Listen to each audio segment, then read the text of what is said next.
Bonjour, l'objectif de ce tuto est de travailler essentiellement les bordures, la mise en place aussi de trames de fond et d'apprendre à utiliser les fonctions de calcul les plus courantes d'Excel.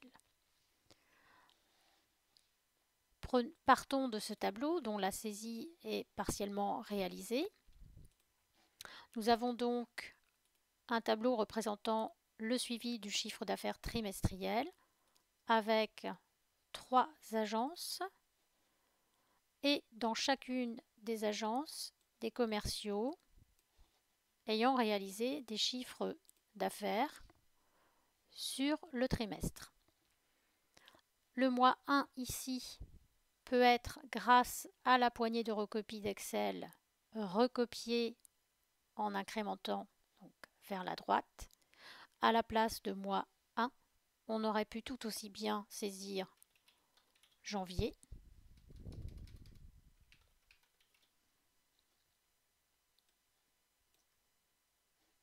Ou pourquoi pas octobre.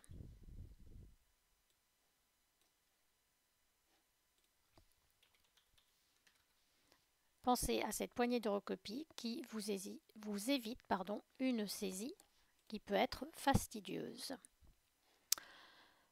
Nous allons donc mettre en forme déjà ce tableau. Ici, les cellules ont été conservées. Nous allons donc dans un premier temps fusionner ce qui peut l'être. Pour rappel, l'outil fusionner se trouve dans l'onglet Accueil, dans le cadre Alignement. Nous allons ici non pas fusionner et centrer, mais tout simplement fusionner, ce qui permet de conserver l'alignement du texte côté gauche. Utilisons la touche de fonction F4 afin de répéter cette fusion sur les différentes cellules qui nous intéressent.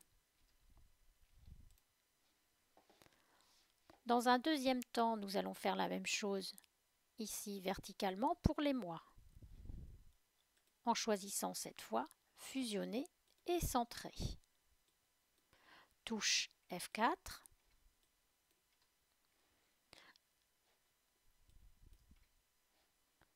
En revanche, le fait de centrer en même temps que fusionner n'a centré le texte qu'entre la gauche et la droite, c'est-à-dire à centrer horizontalement mais pas verticalement dans la cellule.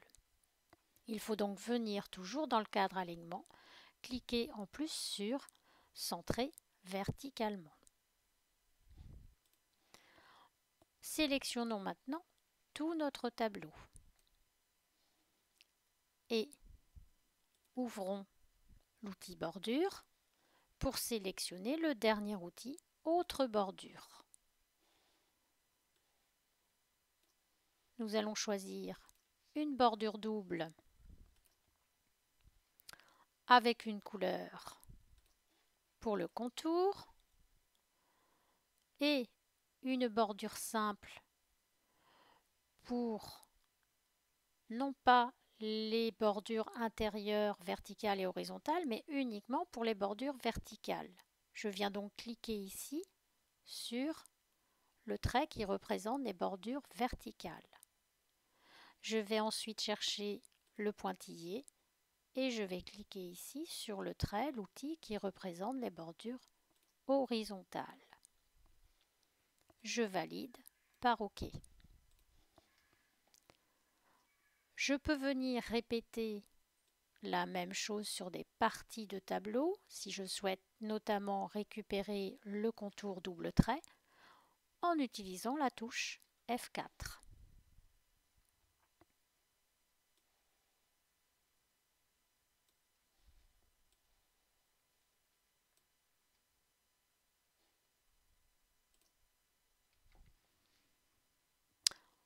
Ce qui représente quand même peu de temps de travail. Suivant le côté esthétique que je souhaite apporter à mon tableau, je peux venir ensuite appliquer des trames de fond et répéter l'action toujours en utilisant la touche F4. Me voilà avec un tableau relativement sympathique. Passons maintenant à la mise en place des calculs. Je souhaite ici le total pour le premier mois pour l'agence de Vannes. Je me positionne dans la cellule dans laquelle je souhaite avoir le résultat. Puis je viens chercher la fonction somme. Je suis d'accord avec ce qu'Excel me propose d'additionner. Je valide. Au lieu de refaire le calcul dans les cellules suivantes, je peux utiliser la poignée de recopie, indiquant à Excel que le même calcul est à faire dans les colonnes suivantes. Automatiquement, ici, Excel avait repéré que le calcul s'effectuait sur la colonne C. Automatiquement, avec la poignée de recopie, il est passé sur les cellules de la colonne D, puis de la colonne E. Nous avons vu une autre façon de mettre en place des totaux juste sous une plage de cellules sélectionnées par l'outil Analyse rapide. Total, somme. De la même manière, il est possible de recopier le résultat.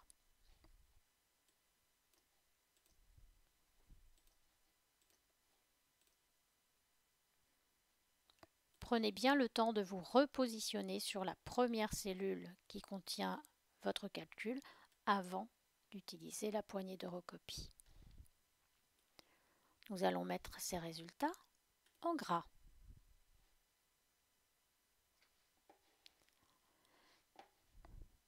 Pour le total général, si nous utilisons la fonction somme, le problème est qu'ici, Excel s'arrête en C16, parce qu'il voit que C16 est déjà le calcul, le total, le résultat d'autre chose. Il faut donc effectivement ici lui dire d'additionner les sous-totaux effectués.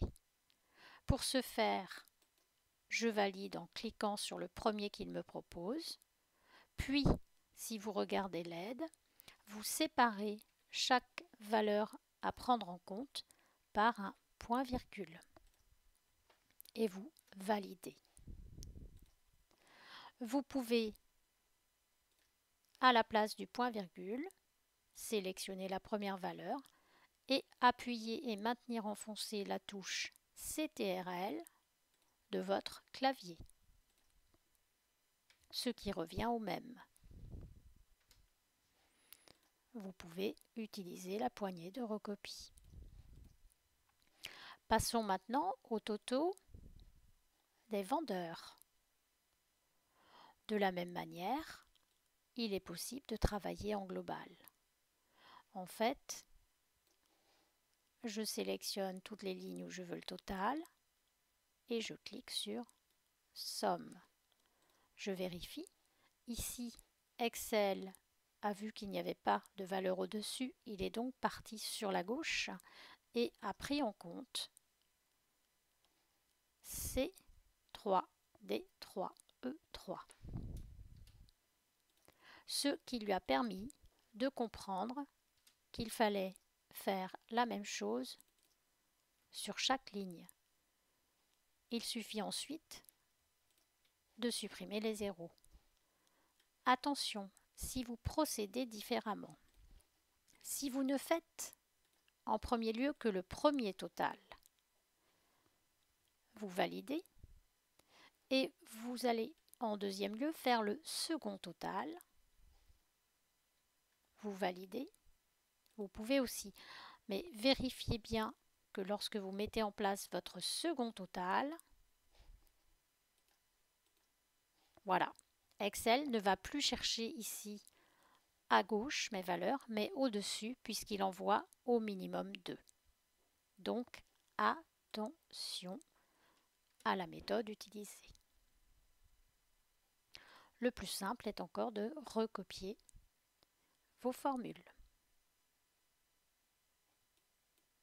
Le problème ici est que comme la cellule qui contient votre premier résultat comprend aussi une bordure double sur le haut. Lorsque vous allez utiliser la poignée de recopie, Excel vous transforme vos bordures. La bordure du bas devient obligatoirement un pointillé. Donc les bordures se trouvant au milieu de votre tableau sautent.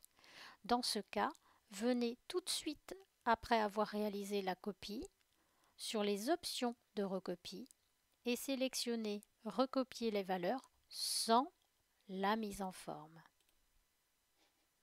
Excel préservera alors vos bordures et vos trames de fond si vous en avez. Passons maintenant à la fonction moyenne. Nous pouvons procéder de la même manière en venant sélectionner ici la fonction moyenne et effacer dans les cellules celles pour lesquelles il n'y a pas de calcul à effectuer. Apprenons maintenant à calculer le plus gros chiffre d'affaires d'un tableau. Toujours le même procédé. On se positionne dans la cellule dans laquelle nous souhaitons le résultat. Et toujours pour l'instant dans Accueil, nous venons ouvrir l'outil de calcul et allons sélectionner la fonction qui se nomme Max. La fonction Max permet de trouver la valeur maximum parmi une série de valeurs. Pour trouver le plus gros chiffre d'affaires, je vais donc sélectionner les chiffres d'affaires des 3 mois. On pourrait prendre les totaux, ce serait plus simple. Donc, les totaux des personnes de l'agence de Vannes, point virgule, et les totaux des personnes de l'agence de Brest, point virgule, et les totaux des personnes de l'agence de Rennes. Le plus gros chiffre d'affaires dans cette série est bien 610 300 €. De la même manière, on peut calculer la plus petite valeur, le plus petit chiffre d'affaires en utilisant la fonction min. Je veux trouver la plus petite valeur parmi les totaux de l'agence de Vannes, point virgule, de l'agence de Brest, point virgule, de l'agence de Rennes. Je valide. La plus petite valeur pour les commerciaux est bien celle-ci. Enfin, le nombre de vendeurs, a priori, une fonction nous permettrait de le faire, c'est la fonction NB pour nombre, autrement dit une fonction qui compte. Là, nous allons compter quoi? Éventuellement les vendeurs, autrement dit les prénoms. Point virgule, je valide. Or, Excel me donne ici comme résultat 0. Pourquoi? Parce que la fonction NB n'est capable de comptabiliser que des cellules dans lesquelles il y a des valeurs numériques. Si vous souhaitez compter du texte, il faut utiliser NBVAL. Et là, Excel est capable de vous dire qu'il y a en tout 9 vendeurs.